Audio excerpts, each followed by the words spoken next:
Bye అమ్మా. జాగ్రత్త బిడ్డ. సరే. ఇది మళ్ళీ కాలేజీ కానీ పోతాంది, ఎటు పోతాందో ఏం కాదో. నా కొడుకు కన్నా ఫోన్ చేస్తా. సరే మా అమ్మ ఎప్పుడు ఫోన్ చేస్తుంది అండి?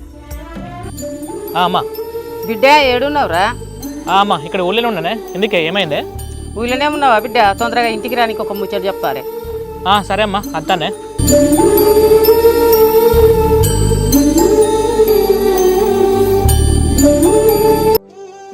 ఏంది కార్తీక్, మన లవ్ ఓకే అయినప్పటి నుంచి ఒకటే టెన్షన్ అవుతుంది. టెన్షన్ ఎందుకే నీకు? అసలు నాకు అర్థం కావట్లే. మా ఇంట్లో చాలా డౌట్స్ పడుతున్నారు కార్తీక్. ఇప్పుడే ఇట్లుంటే తర్వాత మన పెళ్ళికి ఒప్పుకుంటారో లేదో. ఓసి మెంటల్ దానా? నేను మంచి జాబ్ తెచ్చుకొని లైఫ్లో సెటిల్ అయితే ఎందుకు ఒప్పుకో రేపు? దానికి ఇప్పటి నుంచి ఎందుకు టెన్షన్ పడుతున్నావు నువ్వు? ఏమో కార్తీక్, మా అన్న ప్రతిరోజు నువ్వేం తప్పు చేస్తలేవు కదా, మా పరువు పోయే పని చేస్తలేవు కదా చెల్లె అని చెప్తే ప్రాణమయ్యేంత పని అవుతుంది.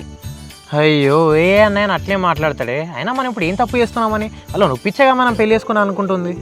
సరే కార్తీక్.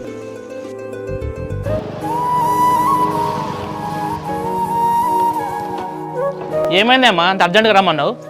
కొడుకు అది కాలేజీ పోతున్నాడు, ఎవరితో ఫోన్లో మాట్లాడుకుంటా పోయింది బిడ్డ. మళ్ళా అవునానే అమ్మా చెప్తేనే అసలు ఏం చేద్దామే? బిడ్డ అది బస్ స్టాండ్ కానీ పోయింది. మరి అది ఎటు పోతుందో ఏం కథ, మన ఇద్దరం కలిసి పోయి చూసేద్దాంపా. అమ్మ నువ్వెందుకు అక్కడికి వచ్చాడు? ఇవాళ దాన్ని ఫాలో అవుతా, అది ఎట్లా చేసి దాన్ని దొరకబడతా నేను. సరే బిడ్డ, ఇలా ఎడు చేసి ఇవన్నీ దొరకబట్టు మన సంగతి చెప్దాం. సరే అమ్మా.